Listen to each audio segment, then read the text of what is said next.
Ang monkeypox virus na tinatawag ding mpox ay muling pinag-uusapan. Malamang narinig mo na ito bilang pinsan ng smallpox. Pero ano ba talaga ang ibig sabihin nito para sa ating kalusugan? Una, pag-usapan natin ang mga sintomas.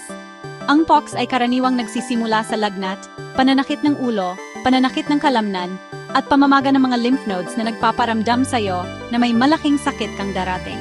Pagkatapos ay darating ang pantal, mula sa ilang batik hanggang sa daan-daan, sa buong mukha mo, kamay, paa, kahit sa mga lugar na ayaw mong pag-usapan.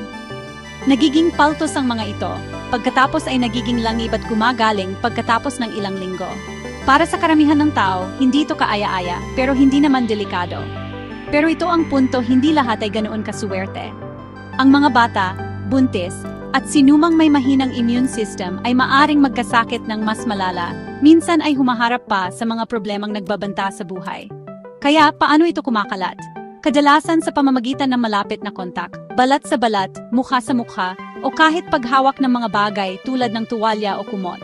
Maaari rin itong kumalat sa pamamagitan ng pakikipagtalik, o kahit mula sa mga hayop patungo sa tao sa mga bihirang kaso. Ngayon, ang magandang balita. Karamihan sa mga kaso ay gumagaling ng kusa, at mayroon tayong mga bakuna at ilang gamot, lalo na para sa mga taong nasa pinakamataas na panganib. Sabi ng mga doktor, ang paghihiwalay, kalinisan at hindi pagbahagi ng mga personal na gamit ay susi para mapigilan ang pagkalat. Ito ba ang susunod na pandemya? Sabi ng mga eksperto, hindi. Seryoso ito, lalo na sa ilang lugar, pero sa mga bakuna kaalaman at kaunting sentido komun, kaya nating pigilan ito. Kaya, manatiling may alam, manatiling ligtas, at kung sa tingin mo ay may sakit ka, huwag lang mag-Google, kausapin ang doktor. Pa-follow naman ako pag nagustuhan mo ang video na ito.